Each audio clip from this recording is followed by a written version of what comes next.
My name is Hashim Utban, and for the past few years I've covered the worlds of Islam and football throughout Europe. But that is about to change. This year I'm travelling over 5,000 kilometers to experience Ramadan in one of the best ways possible, by visiting a country that lives and breathes the beautiful game. They breathe football, they watch football, every league in the world, every day, on and on. I think everyone in Egypt is so angry, and they want this to be their main escape. A country where the future of the sport hangs in the balance. The most titled African nation, two most successful clubs, doesn't suit where we are in terms of football. Copper 90 and I hit the streets of Cairo. Nothing I've ever seen before, and there's people still coming. To show what happens when football is reclaimed by the people. This is Ramadan Away.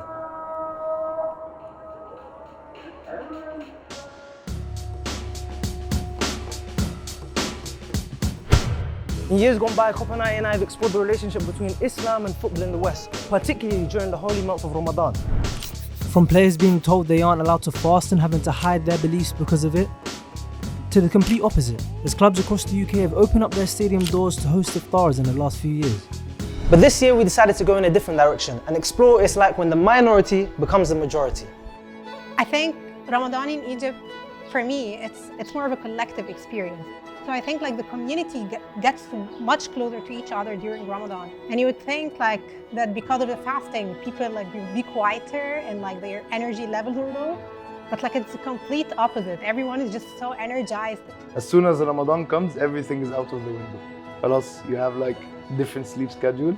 When Iftar comes and people have Iftar, then they do Taraweeh prayers, and it's very spiritual, and the bonding part, which is as well religious. You should keep in touch with people from your family, people you love, and things like that. Yeah. So it's a very spiritual month, a very good month, because Ramadan in Egypt is all about the religious side, the family side, the football side. This is what it is. Which brings us to the reason we're here. Football in Egypt. The Egyptians eat food for breakfast, they have football for lunch, and for dinner. It's huge. I think every Egyptian on some level is kind of connected to football. When people are going through life and it's very hard, they need something as an outlet. To say that any Egyptian kid now wants to become a footballer is an understatement. It's an absolute obsession. Statistically speaking, Egypt is the greatest footballing African nation. 7 AFCON wins, including a run of 3 straight in the 2000s, is more than any other nation in the competition's history. I think at any given moment, AFCON is better than Copa America. I agree. Absolutely. But during Ramadan, there's one brand of football that reigns supreme. The Ramadan street tournaments. This is the closest they can get to the concept of a team and like competing for something. Real heroes, you know, and these are literally the streets. What you'll see in these local tournaments is very, very different to what you see in Egyptian football in general. You'll see history, you'll see heritage, but most of all, you see the story of people. And this is essentially what football's about. It's about what it makes you feel. So for my first taste of these Ramadan tournaments, we decided to head to Alexandria. A city filled with history and culture, but most importantly, where the Ramadan tournaments have been played for nearly 50 years. Tell me about the significance of this pitch that's behind us. Okay, so to understand the significance of Falaki, we need to understand the significance of street football or grassroots football in Egypt in general. For example, one of Egypt's most prominent films, released in 1984 by Mohammed Khan, it's called Al-Harif.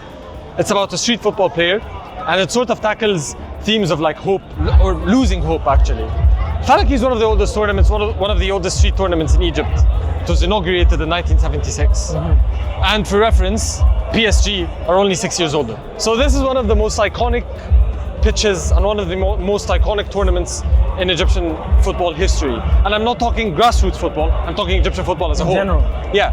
So a lot of Alexandria's best players used to play on this pitch. أول مرة تقريبا كان عندي 15 سنة. أول مرة جيت أتفرج كان عندي 15 سنة. بدأت ألعب وأنا عندي 17 سنة. لحد ما وصلت دلوقتي 36 سنة ولسه بلعب. بداية الدوري الفلكي احنا كنا عملناه سنة 76. كان الله يرحمه الكابتن سيد الفلكي، محمد شاهين، الله يرحمه لوزة الفلكي، الله يرحمه جابر غريب. احنا الاربع تنفار دولت احنا بدانا ان احنا فكرنا ان احنا نعمل دوره، ففعلا عملناها من 8 فرق ولغايه النهارده لغايه السنه دي احنا الحمد لله. فهي الاختلاف بتاعها ان هي مش زي لعب الانديه او لعب الملاعب اللي هي النجيل الصناعي دلوقتي المنتشره، لا هي لعب بتعتمد على المهاره وعلى التركيز وعلى الدقه وانت ازاي تدافع كويس عشان تعرف تطلع بالكره كويس. Is this the idea of supporting your local in Egypt? Yes, I'd say so. I'd say so. This is the equivalent of like a 10th division local club in Egypt. Group stage is done. Knockouts are here. 10 teams remaining. 5 Egyptian, 5 non-Egyptian. Mad.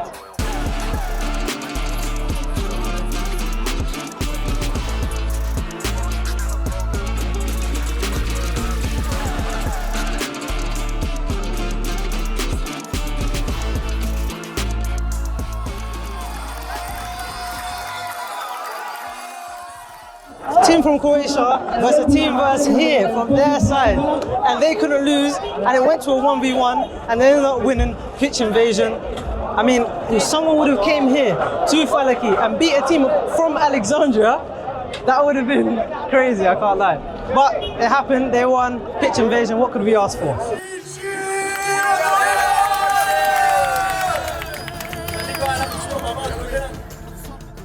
We are going to Matareya in southern Giza, and the Ramadan tournaments are great.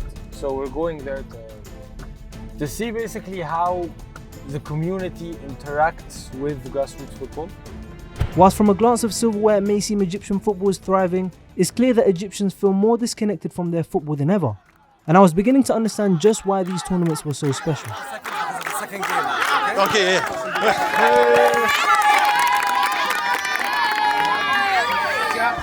الدورات الرمضانية زي ما قلت لك ان الكورة مثلا هنا في المناطق العشوائية بتكون اكتر الناس بتحبها وبتشجعها بقلبها، عكس مثلا ايه يعني لما تلاقي مثلا مناطق تانية والناس هنا بتستنى رمضان عشان الدورات وكده. لان الناس هنا كلها بتحب الكورة، وزي ما انت شايف الاطفال هنا كلهم حلمهم يكونوا لاعبي الكورة، والناس هنا طبعا المكان مميز ومكان شعبي زي ما انت ما شايف كده ما شاء الله. فهنا عندك هنا مكان في وسط البلد، حاجة الملعب برضو مفيد للشباب هنا، نفس نظام الشباب تستفاد بالملاعب خماسية اللي بدل لعب الشارع مميز بتفرق. It's clear that football in Egypt, perhaps more than most places in the world, thrives on a sense of community. And where the professional game has failed, these tournaments have stepped in and offered a means by which people can feel connected and represented. And so it's no surprise that it's these exact qualities that embody the nation's favourite son. And no, not him. احسن لعيب في تاريخ مصر محمد ابو تريكة طبعا. محمد أبو تريكة. مثل اللي على أبو تريكة. أبو تريكة. The only footballer I have ever loved, period, is Mohammed Abu Trika. Mohammed Abu Trika is widely regarded as one of the greatest African football players of all time. Having won 7 Egyptian league titles and 5 African Champions Leagues, Abu Trika spent the best years of his career playing his club football for Al Ahly in Egypt, being the focal point of Egypt's golden generation, a side that would win 3 consecutive AFCONs. Beyond football, Abu Trika is much bigger than the sport. انا عاوز اشوف الناس تخش على اليوتيوب وتشوف اللقطات بتاع الدورات الرمضانيه. هي دي الكوره الحلوه، الكوره الموهبه البيور. عمر ما الكوره ما هتبقى سلعه ولا تجاره. الكوره الناس بتحبها. Okay, I know we don't have this expectation of athletes becoming role models, but when someone actually does it, and when someone represents you, when someone cares about you, then he has all my love and support. We wouldn't be here today if football was just about goals and assists. It's more than that. He's a great player, but for me, Abu Trika is like an example of the perfect athlete. When people say more than a footballer, I think like Abu Trika is this example, like he's the best example of being more than a footballer. He gave my country a lot. He gave Al Ahly club a lot. He represents the people. Asking about what is wrong with football now. Yeah. The disconnect from the players now and the fans is so massive. And this kind of connection, I don't think like it is similar with Salah. Salah, of course, is a great player, and like he achieved like great things. And like if we're talking like achievements, of course, like yeah, he's playing in Liverpool, like he's great. But he's a footballer. He's just a footballer for me. When we were planning to make this documentary, we said we had to go to a game. I mean, this is Egypt, we wanted to take in a fan culture, she was like, we have to go to a game. And we picked an Al Ahly game to go to because I had heard that they were the biggest club in Egypt and the fans would turn up. That was on the 18th. Today is the 18th. But our game got moved because last week on Tuesday, they scheduled basically the second half of the season and they put a derby, the derby, Zamalek and Al Ahly, the one game where fans actually turn up for, they put that in the middle of the week and we can't go to the game. We couldn't go to a game and I was gutted. And then this happened. Essentially, the game got cancelled. And why did it get cancelled? Because Al Ahly wanted an international referee for this game because of fairness, I guess, for them. And it didn't happen. So basically this game got forfeited. And the worst part about this is they filled the stadium with thousands and thousands of fans and Al Ahly just didn't turn up. For the past 5 years, we've seen a lot of this happening. And it's like, I think it goes against the ethos of football. It paints Egyptian football in a bad light. It's something that looks like football. But does it feel like football? I don't believe that. Talk about the issue. Why is there an issue? What happened? What we see now in the Egyptian Premier League, 11 of the 18 clubs do not have fans. Like so, at all? No, zero. So the Ministry of Petroleum have 2 teams. The second biggest government bank in the country, they have a team. One of the biggest pharmaceutical companies in the country. The essence of football is lost. I mean, why would fans go to stadiums against fanless clubs? The great part about football is that you play against an opponent. You could win, but at the same time you could lose. And I don't think this is a thing in Egyptian football. I mean, okay, sometimes we watch, of course, football for the big names, but sometimes we want the odd underdog story, you know? The closest we're going to get is probably Pyramids winning the league title, and Pyramids don't have fans. I'm really struggling to understand a team winning the league without fans. Like, in my mind, it doesn't make sense. Welcome to Egypt. But unfortunately, corporate monopolization is just one branch in a tree full of issues that have created this disconnect with fans in Egyptian football. None bigger than the Port Said incident in 2012. Egyptian TV captures the beginning of a pitch invasion that turns violent. The match in the city of Port Said was won by the local team, who were playing visitors from Cairo. More than 70 people have died and at least 1,000 people were injured in the violence, with politicians criticizing the lack of security at this match. The moment it all went downhill for me, unfortunately, and for everyone, was Port Said. 72 people died in the actions that happened in the stadium. Yeah. We had lots of close friends there. We know lots of people who died there. Like, you know, for me, this was the moment, like, you know, the death certificate of Egyptian football. Port Said was when we started to look at football differently. When you look at what happened in the aftermath, the amount of families whose lives were affected, no one should go to a football game and not return. It affected a lot of people from my generation personally, is that a lot of them started looking away from Egyptian football because they'd be like, why would I want to support a team involved in a league that stopped because 72 people died? I mean, the only thing they did was go support their team, and to not come home to their families, it creates this instant friction between you and the club you support and between you and the game itself. We were watching the television and then the count was just increasing. So you were seeing people, or you were hearing about people dying as you were watching TV. I was an ultra fan since 2009 till 2011 when the incident of Port Said happened. It's very different because actually being an ultra member, you mainly don't go to the match to watch it. You go to the match to cheer. This is the ultra mentality. That something has ultras broke down in 2011 in the Port Said match. They never came back. We never came back. I think it was like the biggest disaster in a very long time to happen in terms of football. Everything went downhill after that. Like, there were no fans. The quality became poorer. Following Port Said, the league was suspended for 2 years, and after another incident in 2015, it was suspended once more. It wouldn't be until 2018 when finally fans would be allowed back in the stadium.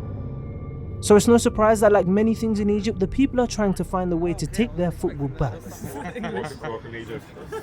I want to ask you about this in general, just grassroots football and the importance of it, at least in Egypt.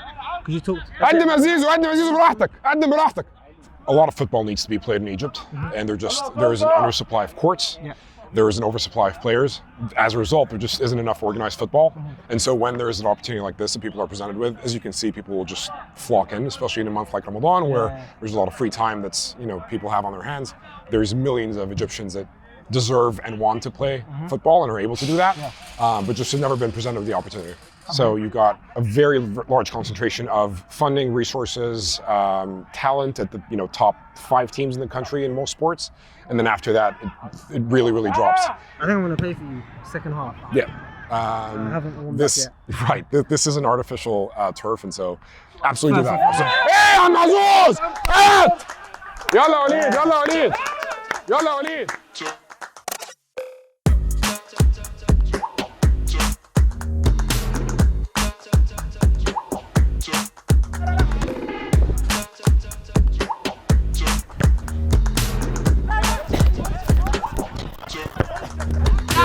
Bro, it's not good. Missed a chance.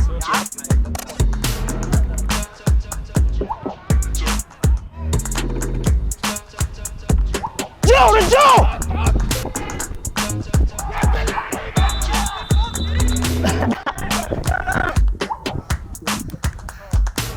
I'm gonna stick to the basketball. You have fun? Yeah. Yeah? Could have done better, but.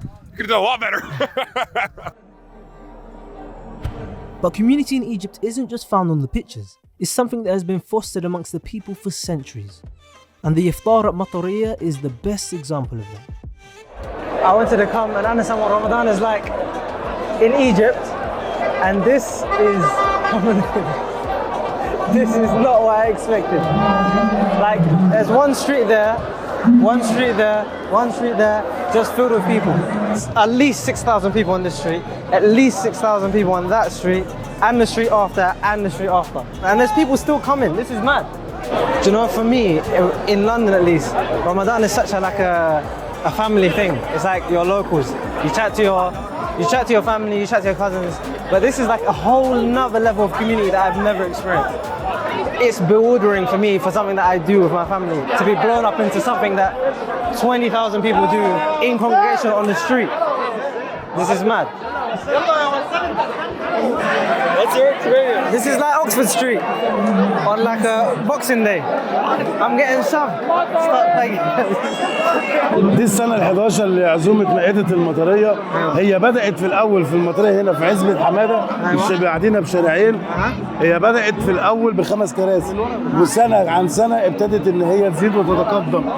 والحاجة الجميلة، الحاجة الروعة اللي احنا بنستمتع بيها في 15 من رمضان من كل سنة، لأن دي فرحة كبيرة جدا للمصريين وفخر قدام العالم كله. فالمطرية عمرها ما هتتغير من ناسها الطيبين، من الناس اللي بتحب بعض، وهنفضل طول عمرنا فخورين ان احنا من المطرية. هو مهم علشان هو افطار جماعي، وزي ما حضرتك شايف كده ان كلنا ايد واحدة وكلنا مع بعض زي ما انت شايف، كلها ارتباط اسري وارتباط صحاب وارتباط اخوية. الناس كلها بتنزل اكلها، كل البيوت بتعمل اكل تنزله في الشارع، كلنا بنقعد مع بعض نفطر مع بعض. هو معروف يوم 15 رمضان ده يوم الفطار الجماعي بتاع المطرية.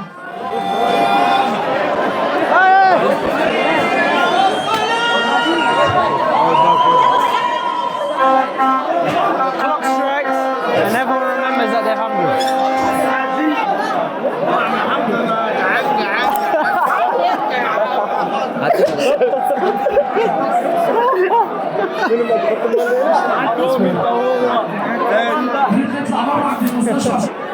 العفو هنا خلاص خلصت، شكرا احنا قفلنا خلاص، كل سنه وانتم طيبين.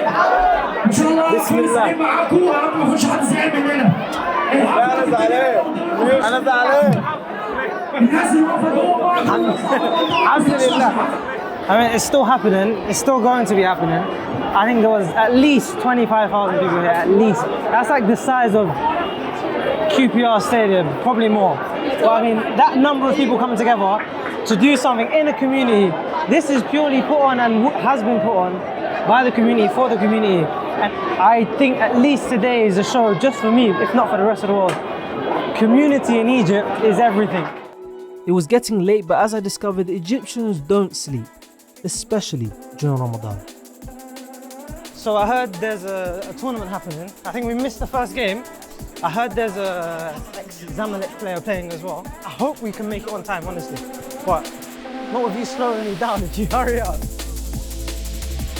Are you sure this is the right place? You're taking a piss. Go back. I should not be sweating. I'm not even paying.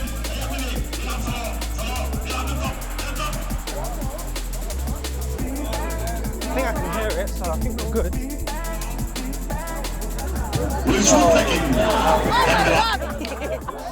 I just got in, I heard that the last game went 4-4, went to penalties. Ex-Zamalek player got sent off, referee fly kicked someone, and all of that happened while I was trying to get in. I think there's a bunch of money on the line. People are acting mad tense in here. You're talking of an average of maybe 40k total pot. And 40k? Yes, you have each player pitches in for around maybe £200. No wonder they're acting like this. This is mad. You have different clubs, different neighborhoods that come play here as well. And so there's a pension for each different team that is that from neighborhood.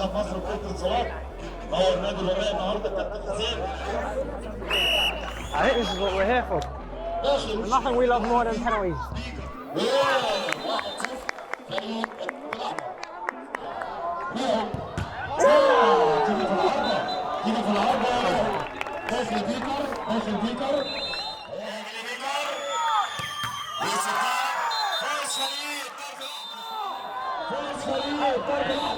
Ah, it's over.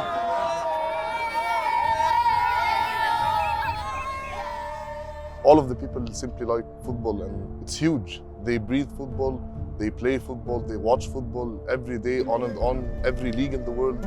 It's the most important sport in our country. Ramadan for me has always been a time for peace, a time for everyone to come together, a time for community. And I came here to Egypt to experience what I heard was mad, but what we actually experienced was 10 times better. This is the closest they can get and like competing for something. These are literally the streets. People coming here at like 10, 11 p.m. in their hundreds to just watch a kickabout. Every Egyptian on some level is kind of connected to football. Football is everywhere. Everywhere we've gone, there's football. From on the walls, from kids playing on the pitches. But they're not allowed to breathe. They're not allowed to express themselves. And this place, Egypt, is filled with expression, but there's very little of it when it comes to football because of what's happened in the past. Like what's frustrating to me personally, I feel like there is so much potential. We wouldn't be here today if football was just about goals and assists. You see the story of people. Honestly, I hope we can come back here in 2-3 years' time and see the energy that we saw here today, the energy we saw in Falaki, the energy we saw at Matareya for an Iftar. We can see all of that community be showcased on the biggest stage, and we can come back and showcase Egyptian football for what it is. Crazy.